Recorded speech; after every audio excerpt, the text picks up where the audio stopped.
జయోగేశ్వర్ welcome to Telugu Akashvani.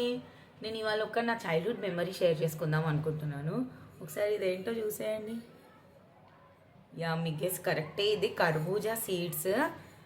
మనం కర్బూజాలో seeds వచ్చిన తర్వాత దాన్ని మంచిగా వాష్ చేసుకుంటాం కదా, పొట్టుతో ఇలానే ఉంటుంది. 90s కిడ్స్కి అయితే ఇది చాలా బెస్ట్ చైల్డ్హుడ్ మెమరీ. ఎందుకంటే మేము ఇంట్లోనే దీంతో టైంపాస్ చేయడం కాకుండా స్కూల్స్కి కూడా తీసుకెళ్ళి ఈ కర్బూజా సీజన్ మొత్తం కిందంటే పొట్టే ఉండేది. స్పెషల్లీ గర్ల్స్, బాయ్స్ ఏమో నాకు తెలియదు, గర్ల్స్ అయితే చాలా చాలా తెచ్చుకొని తినేవాళ్ళు. మీకు ఈ హ్యాబిట్ ఉందా? ఇలా కర్బూజాలో వచ్చే సీడ్స్ క్లీన్ చేసి తినే హ్యాబిట్? నేను చాలా రోజులు అయిపోయింది ఇలా క్లీన్ చేసి. మళ్ళీ ఒకసారి మా పిల్లలకి చూపించాలి అని చెప్పేసి ఈసారి మళ్ళీ క్లీన్ చేసి ఓపిక్గా పిల్లలకి ఇలా తినాలి. అండ్ ఇది హెల్తీ కూడా, బయట కొంటే మనం చాలా కాస్ట్లీ ఇది. మీరు ఇలానే కర్బూజా సీడ్స్ క్లీన్ చేసి తింటారా? ఒకవేళ మీరు అలానే తింటే నాకు కింద కామెంట్ బాక్స్లో చెప్పండి. బాయ్. మీకు ఇది చైల్డ్హుడ్ మెమరీ అయితే నా ఛానల్ని లైక్, షేర్ అండ్ సబ్స్క్రైబ్ చేయండి.